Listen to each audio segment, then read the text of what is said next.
출애굽기 10장 21절부터 29절까지 제가 읽습니다. 여호와께서 모세에게 이르시되 하늘을 향하여 너 손을 들어서 애굽 땅 위에 흑암이 있게 하라. 곧 더듬을 만한 흑암이리라. 모세가 하늘을 향하여 손을 들매 캄캄한 흑암이 3일 동안 애굽 온 땅에 있어서 그동안은 사람이 서로 볼 수 없으며 자기 처소에서 일어나는 자가 없으되 이스라엘 자손에 거하는 곳에는 광명이 있었더라. 바로가 모세를 불러서 이르되 너희는 가서 여호와를 섬기되 너희 양과 소는 머물러 두고 너희 어린 것은 너희와 함께 갈지니라. 모세가 가로되 왕이라도 우리 하나님 여호와께 드릴 희생과 번제물을 우리에게 주어야 하겠고 우리의 생축도 우리와 함께 가고 한 마리도 남길 수 없으니 이는 우리가 그 중에서 취하여 우리 하나님 여호와를 섬길 것임이며 또 우리가 거기 이르기까지는 어떤 것으로 여호와를 섬길런지 알지 못함이니이다 하나 여호와께서 바로의 마음을 강팍히 하셨으므로 그들을 보내기를 즐겨 아니하고 모세에게 이르되 너는 나를 떠나가고 스스로 삼가 다시 내 얼굴을 보지 말라. 내 얼굴을 보는 날에는 죽으리라. 모세가 가로되 왕의 말씀이 옳으니이다. 내가 다시는 왕의 얼굴을 보지 아니하리이다. 아멘. 아홉째 재앙, 온 땅을 덮은 흑암의 재앙에 대한 말씀이 나옵니다. 흑암의 재앙이라. 흑암의 재앙, 어떤 면에서는 이 인류 역사 가운데 가장 무서운 것이 흑암입니다. 어둠입니다. 왜냐하면 이 어둠은 사람의 어둠을 불러일으키지 않습니까? 사람의 마음의 두려움과 공포를 일으킵니다. 제 어린 시절에는 이러한 가로등 같은 것이 거의 없었고 시골 섬이나 시골 같은 데서는 아주 캄캄했기 때문에 과거 후레쉬 같은 것도 제대로 없고 이럴 때에 밤에 산을 타고 움직이고 돌아다녀야 될 일들이 종종 생기고요. 그래서 밤에 산을 타고 다니면 정말로 많이 무서웠습니다. 뭐 전설의 고향 같이 이러한 괴담들이 참 많이 있지 않습니까? 그러니 컴컴한 데를 가고 할 때 참 무서웠습니다. 달이라도 밝으면은 좀 나은데 달이 어둡거나 다닐 때 달이 뜨는 시간이 아니거나 하게 되면은 정말로 무서운 공포를 느끼게 됩니다. 또 과거에는 화장실이 집 안에 있지 않고 집 밖에 있었습니다. 집 밖에 있고 화장실은 컴컴하고 화장실 전등도 제대로 없고 그러니 밤에 화장실을 혼자 가면 얼마나 무서운지를 모릅니다. 너무나 무서워서 참다가 갈 때에 형제들에게 같이 좀 가달라고 통사정을 하기도 하지요. 시골에 있을 때는 그렇게 사정할 사람도 없어서 가면 그래도 시골에선 좀 나은 것은 화장실을 소의 외양간 같은 걸로 함께 사용합니다. 그렇기 때문에 소라는 짐승이 있어서 그 두려움과 공포는 좀 덜했습니다. 그러나 항상 제 어릴 때는 화장실을 컴컴한데 밤에 가는 것은 정말로 큰 공포와 두려움이었고 그러한 것이 이제 지금 세대를 사는 사람들은 얼마나 이 컴컴하다는 것, 얼마나 어둡다는 것이 큰 공포인지를 잘 모르는 것 같습니다. 지금의 휴대폰, 핸드폰 같은 데는 다 후레쉬 기능도 있고 또 후레쉬 같은 것은 싸게 돈 1,000원, 2,000원 뭐 주면은 쉽게 구할 수도 있고 하는 등 어디든지 간에 이 밤에 밝혀지는 불이 환한 시대에 이기 때문에 밤이다 어둡다 하는 것에 대하여 큰 거부감이 없습니다. 그러나 지금 우리가 경험하는 것을 생각하지 말고 얼마나 이 암흑천지가 되어져 버렸을 때에 사람들이 겪는 공포와 두려움은 무서운 줄로 아셔야 되겠습니다.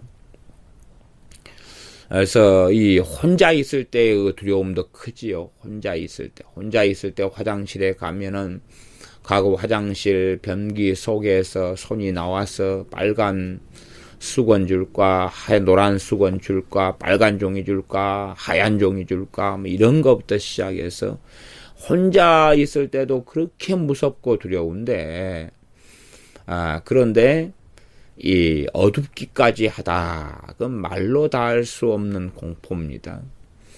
그러한 재앙이니 우리가 생각하는 것과는 많이 다릅니다. 어떨 때 기도하는 분들 가운데 어두울 때 기도를 못하는 분들이 있습니다. 또 지금이야 이제 산기도 같은 것을 많이 안 하지만 간혹 산기도할 때에 산에 혼자 가서 캄캄하고 어두운데 눈 감고 기도하려면 이 공포나 두려움에 짓눌리기도 하고 이 공포와 두려움이 틈이 되어져서 마귀가 틈타는 경우도 아주 많습니다. 그럴진데 이 흑암은 얼마나 무섭겠습니까? 두려움이 있고 이 불안이나 공포가 있는 분들은 기도하실 때도 눈 뜨고 기도하는 것도 도움이 많이 되고요. 아니면 일반적으로 불을 환하게 켜놓고 기도하시면 됩니다. 물론 두려움과 공포하고 믿음으로는 싸우시되 불을 켜놓고 싸우는 게 최고 낫습니다. 그러면서 한순간에 잘 해결돼 가지는 않으니까 순차적으로 해결해 가는 길을 걸으셔야지 괜히 내 약점이 두려움인데 두려움과 싸워 이기려 한다. 그리고 캄캄한데 산속 깊은 곳에 들어가면 심하게 됩니다. 심하게 되고 심지어는 마귀가 틈타서 큰 고통을 초래할 수도 있습니다. 그럼 그걸 만용이라 그럽니다. 만용은 부리는 게 아니지요. 그래서 흑암의 재앙은 사람들이 잘 경험하지 못하면 모르지만 끔찍한 것이 됩니다. 우리가 간혹 가다가 지금은 좀 드뭅니다만은 정전 사태 같은 거 있잖아요. 밤에 정전이 벌어질 때에 그때에 얼마나 이 정전이 오래 갈 때에 두렵고 무섭습니까? 이런 것의 경험을 조금 상기하시면 이 흑암의 재앙이 한 10분의 1, 100분의 1 정도 경험한다. 더군다나 이 치안이 우리나라는 참 좋잖아요. 그러니 정전이 돼도 덜 위험하지만 이때의 사회는 치안 부재의 사회입니다. 정전이 될 때는 얼마나 노략질도 강하고 힘센 사람이 장땡이고 무기를 가지고 있다가 어떻게 하고 하는 등의 그냥 사회적인 폭력이 얼마든지 일어나는 사회가 되지 그러하지. 더군다나 하늘이 캄캄해지면 이 바로의 입장에서는요. 하늘이 노한 것입니다. 신이 노한 것이에요. 그러니 민중의 폭동과 살해 위협을 당할 수밖에 없습니다. 어떤 정권이 바뀔 때도요. 과거의 왕정국가 같은 경우도 가뭄이 몇 년 해지면 그 왕의 정치력이 의심당하고 그 왕이 악한 자로서 이 국민들은 의식을 하면서 거기에서 이 반역이나 혹은 죽임을 당하는 일들이 생겨났습니다. 천재지변을 가지고 얼마든지 그 왕이나 왕권이나 권력자들에 대하여서 그들의 잘못된 걸 질타하면서 그 정권을 뒤집어 엎는 일들은 비일비재하게 일어나 왔는 것이 세계 역사입니다. 이러한 암흑과 흑암이 지속되어져 버리면 그 안에도 이제 바로는 멸망하고 무너져야 되고 바로의 왕조는 무너져야 하는데 그 끔찍한 참상이 눈앞에 나타나게 됩니다. 21절 가겠습니다. 여호와께서 모세에게 이르시되 하늘을 향하여 내 손을 들어서 애굽 땅 위에 흑암이 있게 하라. 곧 더듬을 만한 흑암이리라. 이 밤에만 흑암이 있는 것도 무서운데 흑암의 재앙이라는 것은 낮에도 그렇고요. 그 다음에 밤에 흑암의 재앙의 기본은 캄캄하니까 달도 별도 덮어버리는 것이겠습니다. 별이 밝으면 별빛도 굉장히 밝을 수 있습니다. 그러나 흑암이 덮었다는 것은 기본적으로 해와 달이 가리워지는 것이고 별빛도 많은 경우 가리워지는 것입니다. 그렇게 낮과 밤에 전부 다 그리 되었던 것입니다. 그러지 꼭 밤이 어두운데 달이 떠있는 보름달이 환한 어두움을 생각하면 곤란합니다. 하나님께서 모세에게 말씀하셔서 모세한테 행하라고 그러십니다. 여기서도 아론이 또 배제되어 있는 것을 봅니다. 그만큼 아론의 그릇이 좀 작다 하는 것을 보고 또 한편으로는 모세가 이제 하나님 앞에서 이 쓰임 받아 가면서 모세의 신앙이 굳건해져 가고 모세가 영적 성장을 해 가고 있는 것을 봅니다. 22절 모세가 하늘을 향하여 손을 들매 이 손에는 당연하게 지팡이가 들려 있지요. 캄캄한 흑암이 3일 동안 애굽 온 땅에 있어서 3일입니다. 물론 이 3일 동안 캄캄하게 있다 그 말 3일로 끝났다 그런 의미도 포함될 수도 있고 혹은 3일 동안의 흑암의 재앙을 받으면서 애굽 왕 바로가 모세를 부르기 전까지 걸린 시간이 3일이다. 이 두 가지 의미를 가지겠습니다.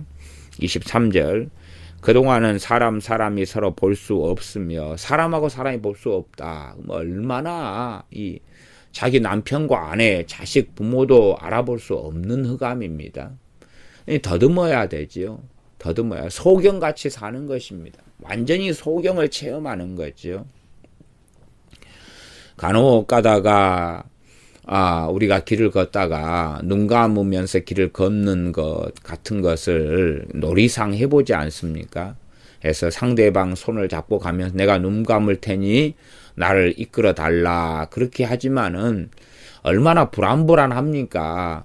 우리가 눈을 감을 때는 평형 감각에 이상이 생기기 때문에 내가 어디로 가는지 나는 반드시 간다고 생각하지만 그러나 좌로 가는지 우로 가는지 헷갈려가지고 좌충우돌을 합니다. 그러니 이 흑암이 임하면 도대체 아무 일도 할 수가 없습니다. 아무 일도. 제대로 밥에 먹는 것도 힘들겠지요. 그래서 과거에 정전 같은 게 되면은 밥상 차려서 밥 먹는 것도 참 힘들지 않습니까? 지금 문화는 옛날에 초라도 있고 양초라도 있으면은 양초라도 켜가지고 어떻게 하지만은 또 지금같이 정전되어서 핸드폰을 켜서 하고 후레쉬를 켜서 하면 되지만 그런 게 아니기 때문에요. 그동안은 사람이 서로 볼 수 없으며 자기 처소에서 일어나는 자가 없으되 일어난 자가 없다 그 말이에요. 그러니 거의 밥도 해먹지 못할 형편이 되었다고 알 수 있겠습니다. 지금처럼 쉽게 밥에 먹는 것이 아니라 가스에 밥에 먹고 하는 것이 아니니까 나무를 피우고 해서 반죽을 하고 어떻게 해야 되는데 캄캄해가지고 아무것도 할 수 없으니까 있는 걸로 먹고 굶고 있어야 되는 거겠지요. 이스라엘 자손에 거하는 곳에는 광명이 있었더라. 이스라엘 자손에는 그대로 해와 달이 있었다는 걸 알 수가 있습니다.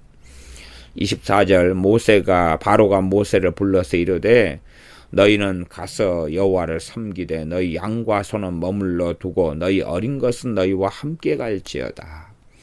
양과 소가 기본적인 재산이죠. 이게 있어야지 먹고 마시고 살 수 있는 근거가 됩니다.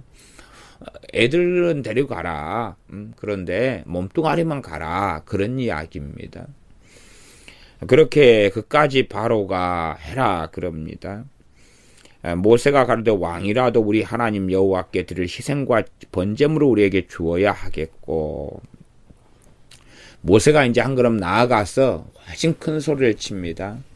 우리를 보내려면 왕 당신도 하나님께 드릴 희생 제물과 번제 제물을 주어야 한다. 그리고 소리칩니다. 얼마나 모세가 많이 담대히 듣는지를 알겠습니다. 26절 우리의 생축도 우리의 가축이죠. 우리와 함께 가고 한 마리도 남길 수 없다. 끝까지 양보할 수 없다. 그 이유가 뭐냐? 그 이유는 우리가 그 중에서 취하여 우리 하나님 여호와를 섬길 것임이며, 그 우리가 가진 생축 중에서 하나님께 섬길 재물을 삼아야 된다. 그러니 남겨둘 수 없고, 또 심지어 우리 하나님 또 우리가 거기 이르기까지는 어떤 것으로 여호와를 섬길는지 알지 못함이니이다. 어떤 생축 짐승으로 하나님께 번제를 드려야 되는지 알지 못한다.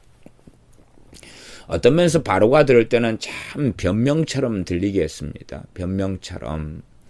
그러나 하나님께서는 이거에 대한 구체적인 명령을 안 하셨기 때문에 어떤 면에서 변명처럼 보이지만 모세의 말은 사실일 겁니다. 모세에게 하나님께서 어쨌든 말씀 그대로 하나님께 제사하고 예배해야 되는데 무엇으로 어떻게 하라는 말씀을 안 하시니까, 그러나 다 가지고 가야 되는 것은 당연한 일이지요. 그러나 바로 입장에서 가면 참 변명이지요. 서로 입장이 다른 것을 봅니다. 27절, 여호와께서 바로의 마음을 강팍해 하셨으므로 그들을 보내기를 즐겨 아니했다. 그러면서 이제 여기에서 바로가 강팍해서 보내기를 즐겨 안 했다는 것은 하나님께서 바로의 마음을 강팍해 하신 것입니다.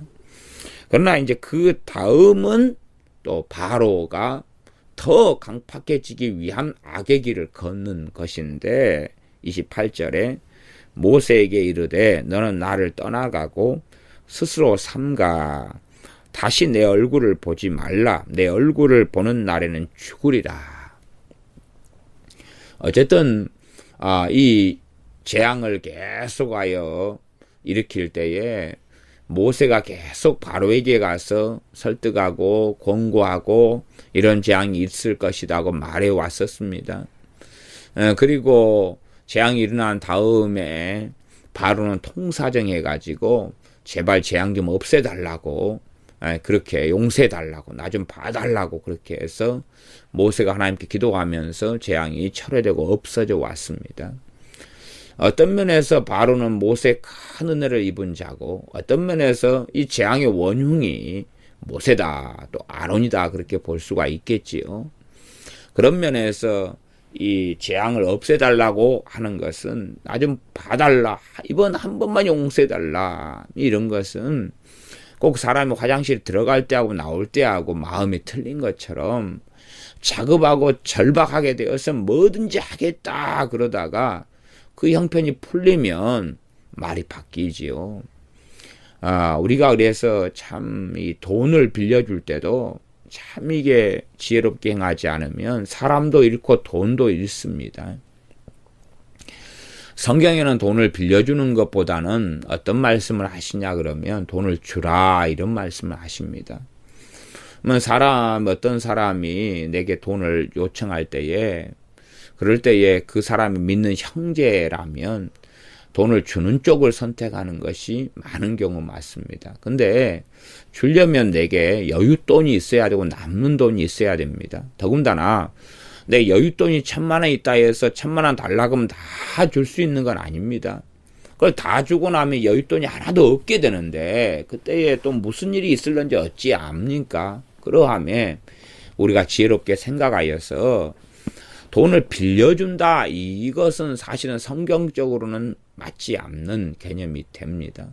물론 극단적으로 현대 사회에서 빌리는 게 틀렸다, 이런 이야기는 아닙니다만은 주님께서는 주라, 이렇게 말씀하시는 것입니다. 빌려주는 게 아니라 주라. 그러면은 우리가 어떤 사람이 내가 빌려줄 돈도 없는데 대신에 우리가 은행에서는 빌릴 수 있겠지요. 그러니 당신이 내게 은행에 3,000만 원 빌려가지고 나 좀 빌려주라. 나는 신용이 안 돼가지고 3,000만 원 못 빌린다. 그럴 때는 그런 것을 들어주는 게 아닙니다. 성경적으로 맞지를 않습니다. 유감스럽게도요. 그 사람이 내 형제고 가족이고 한다 할지라도 그렇습니다.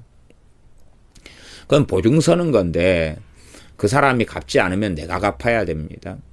물론 형제니까 그럴 수도 있다 하지만은 사실은요, 돈도 잃고 사람도 잃습니다. 보증 서는 건 하지 말라고 잠언에서 하나님께서 명백하게 말씀하셨어요. 내가 사람을 사랑하는 육적이고 인간적인 사랑보다 하나님을 사랑하여 하나님의 말씀에 순종하는 것이 더 중요합니다. 나의 현실성, 나의 합리화보다는 하나님의 지혜를 우리가 더 신뢰하는 것이 맞습니다. 그러므로 누가 빌려달라고 하면은 첫째는 내가 빌리고 꾸어서가 아니라 내가 가진 여윳돈에서 빌려주는 생각을 해야 되고, 두 번째는 받지 않아도 될 정도의 돈을 생각하셔야 됩니다. 없어도 산다. 그리고 내가 사랑으로 때로는 좀 훈련이 필요한 사람에게는 안 줘도 돼 하는 마음이지만 빌려주는 형식을 취해도 될 것이고, 그렇지 않은 사람에게는 아예 이걸 그냥 가져가라. 이걸로 쓰고 갚지 않아도 된다. 갚는 것은 그 사람 자유겠지요. 그러나 우리 입장에서는 없어도 괜찮은 정도의 돈은 기준점이 될 것입니다. 기준점. 없어도 상관없어.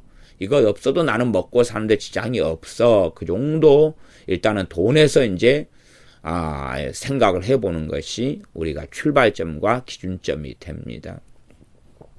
과도하게 주는 것은 그건 상대방도 망칠 뿐만 아니라 우리의 가정과 삶도 충분히 망쳐지게 됩니다.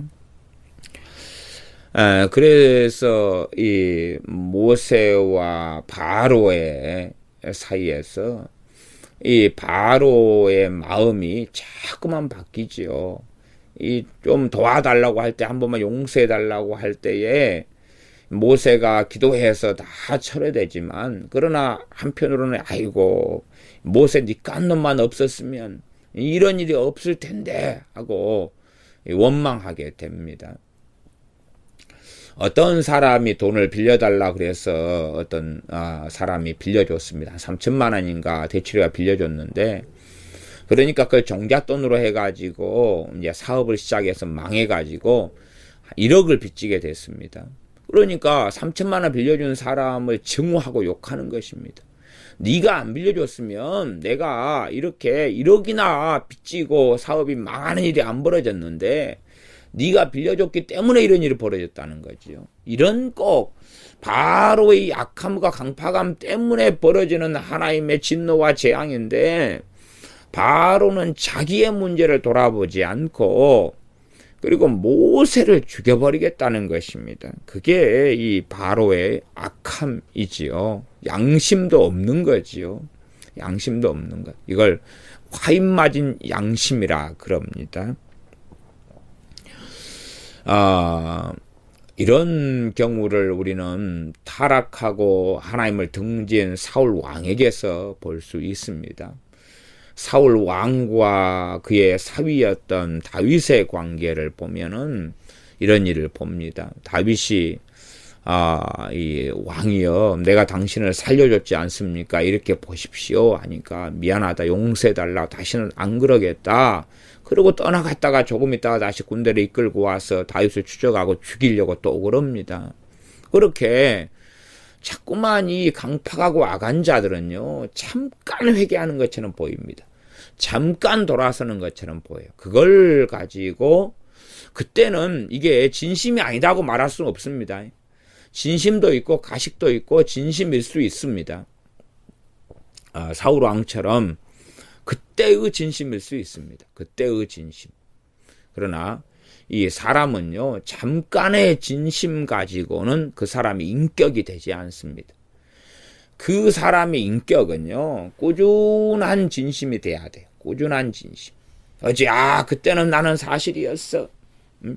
어떤 사람이 돈을 5천만 원 빌려간 다음에, 그 다음에 이제 갚아달라고 그럽니다. 때가 돼서. 5천만 원 빌려준 사람이 이제 그 5천만 원이 없으니까 참 어렵고 고통을 겪지요. 갚아달라 그러니까, 나 갚을라 그랬어. 근데 네가 갚아달라고 하는 그 말투가 너무나 나를 기분 나쁘게 해. 그래서 못 갚아줘. 그러는 이런 악한 사람들이 있습니다. 이게 자기의 악함의 핑계를 상대방을 탓을 하는 것이에요. 그래서 돈을 빌려갈 때는 사정하고 간이라도 쓸개라도 빼줄 것처럼 하다가 막상 빌린 다음에 이제 빌려준 사람은 무릎 꿇고 빌면서 돈을 돌려받아야 돼요. 아이고, 한 번만 나 좀 봐줘. 그때 빌려준 돈 지금 갚아줘. 그런 건 그래서 과도하게 빌려주니까 그래. 과도하게 빌려주니까 그렇습니다. 절대 돈을 빌려줄 때도 과도하게 빌려줘서는 안 돼요. 과도하게. 내가 감당할 수 없는 걸 빌려주는 건 큰일이 나는 것입니다. 내가 빌려주는 입장을 취해도 내가 감당할 수 있는 액수에서 빌려줘야 돼. 그걸 넘어서는 것은 남의 인생과 삶에 깊이 있게 잘못된 방식으로 간섭하고 관여하는 것이고, 그로 말미암은 재앙과 해는 당할 각오를 해야 됩니다. 돈을 빌려주고 꼬지는 문제 때문에 인생사에 가장 많은 인간관계 비극들이 찾아오는 원인이 되기도 합니다. 그렇기 때문에 가족 형제라도 돈을 꾸거나 빌리는 문제에 있어서는 참으로 지혜롭고 신중하게 서로 간에 행해서, 첫째는 하나님 앞에 범죄하지 않도록 해야 되고, 두 번째는 사람과의 관계를 무너뜨리지 않아야 합니다. 이 바로는 이제는 모세를 탓하면서 내 얼굴을 다시는 보지 말아라. 내 얼굴을 보는 날엔 죽으리라. 이제 죽여버리겠다고 그럽니다. 죽여버리겠다고. 다시 또 이 재앙을 또 흑암 재앙이 일어나게 만들어 이제는 죽여버릴 거야. 29절 모세가 가로되 왕의 말씀이 옳으니이다. 왕의 말씀이 옳다. 내 얼굴 다시 보지 말라. 이제 옳은 이야기했다. 내가 다시 안 보겠다. 그 말이지요. 내가 다시는 왕의 얼굴을 보지 아니하리이다. 다시는 안 보겠다. 여기에서 이제는 재앙들이 계속 일어나게 될 때에 이 바로는 돌이키고 정신을 차려야 되겠지요. 우리는 이제 마지막의 결론은 압니다. 이때까지가 9번째 재앙이고 11장부터 이제 마지막 재앙에 대한 말씀 6월절 일어나고, 그리고 이 첫 번째 자식, 첫 번째 맏아들이죠. 첫 번째 자식이 죽고 또 짐승까지도 이 첫 번째 난 짐승이 죽는 이러한 재앙이 일어납니다. 그래서 장자가 죽는 재앙이죠. 11장 5절을 미리 보면, 애굽 가운데 처음 난 것은 위에 앉은 바로의 장자로부터 맷돌 뒤에 있는 여종의 장자까지와 모든 생축에 처음 난 것이 죽을지라. 이러한 재앙이 벌어집니다. 장자들이 죽는 거죠. 장자들이. 처음 난 건데 장자. 그러니까 장녀는 아니죠. 장녀가 아니고 장자가 죽습니다. 이제 더 자세한 것까지 살펴보기는 상당히 난점도 있습니다. 뭐 구체적인 것까지는 성경이 다 언급하지 않습니다. 예를 들어서 딸만 5이다 그러면은 그때는 이제 장녀가 대신 죽었을까요? 그까지는 이제 다 좀 약간의 미지수가 되는 부분이 있습니다. 우리는 그까지 넘어서서 각 가정마다 어떻게 되어졌는까지는 이제 굳이 고민할 필요는 없겠습니다. 성경이 침묵하는 부분을 우리가 들쑤시면서 우리의 인간 사변으로 가는 것은 곤란하지요. 그렇게 9가지 재앙이 지나가면서 이때에 애굽왕 바로는 모세 다시 나한테 찾아오면 죽을 줄 알아. 죽여버릴 거야. 그리고 모세도 다시는 당신 얼굴, 왕의 얼굴 안 보겠다. 그리고 떠나갑니다. 기도하겠습니다.